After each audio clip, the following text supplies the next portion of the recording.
s'appelle un prototype de franchise. Dans la partie suivante, j'expliquerai ce modèle d'entreprise en détail. Partie 4. Modèle de prototype de franchise. La façon la plus simple de comprendre ce modèle d'entreprise est de regarder McDonald's. Gardez à l'esprit que je ne vous dis pas de vous lancer dans la vente de hamburgers. Nous parlons ici de leur modèle d'entreprise. On peut dire beaucoup de choses sur McDonald's. Vous pouvez dire que leur nourriture n'est pas saine. Vous pouvez dire que les gens ne devraient pas manger de la malbouffe. Mais ce que vous ne pouvez pas dire, c'est qu'ils ne tiennent pas leurs promesses parce qu'ils le font. Leur système fonctionne comme une montre suisse. C'est parce que chaque étape de l'entreprise a été testée, ajustée et améliorée jusqu'à ce qu'elle puisse être copiée dans chaque restaurant McDonald's. La nourriture est préparée et servie de la même manière que dans les autres restaurants. La nourriture est préparée et servie de la même manière dans le monde entier. Les galettes de viande surgelée ont la même taille et la même forme.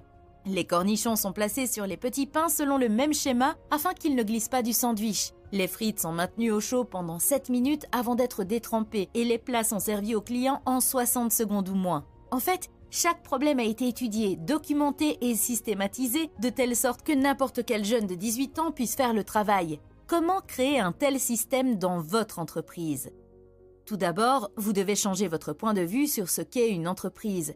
Le problème n'est pas votre entreprise, il ne l'a jamais été. Le problème, c'est vous. C'est vous qui l'avez toujours été et qui le serez toujours. Rien ne changera tant que vous n'aurez pas changé votre point de vue sur ce qu'est une entreprise et sur la manière dont elle fonctionne.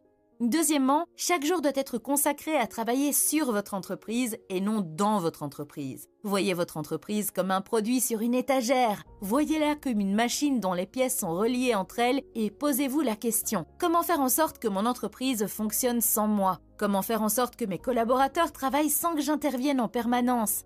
Comment puis-je systématiser mon entreprise de telle sorte qu'elle puisse être reproduite 5000 fois et que la 5001e unité fonctionne aussi bien que la première? Prétendez que vous allez franchiser votre entreprise. Faites comme si votre entreprise était un modèle que vous copierez et créerez 5000 autres entreprises comme elle. Pas presque comme elle, mais exactement comme elle, des clones parfaits.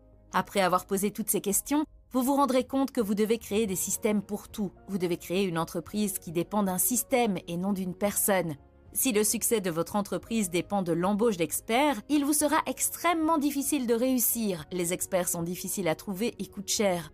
Au lieu de cela, mettez en place des systèmes de manière à ce que même une personne peu qualifiée puisse faire le travail efficacement. Cela ne signifie pas que vous devez embaucher n'importe qui dans la rue. Par exemple, si vous avez besoin d'un comptable, vous aurez toujours besoin d'une personne ayant des connaissances en comptabilité. Toutefois, si votre système d'entreprise est bien conçu, vous n'aurez pas besoin d'un expert de haut niveau. Un comptable moins expérimenté peut également faire le travail correctement. C'est ce que l'auteur entend par la création d'une entreprise dépendante d'un système.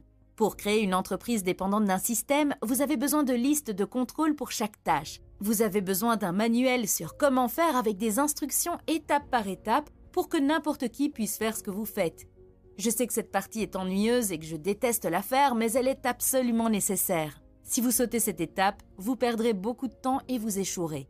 J'ai personnellement sauté cette étape et embauché des personnes, et voici ce qui s'est passé. Comme je n'avais pas le bon système, ils n'ont pas pu faire le travail à 100%. Ils ne pouvaient en faire que 90% et je devais les aider pour les derniers 10%. Imaginez maintenant que vous ayez embauché 10 personnes et que vous deviez aider chacune d'entre elles pour les derniers 10%. Cela vous prendra probablement tout votre temps.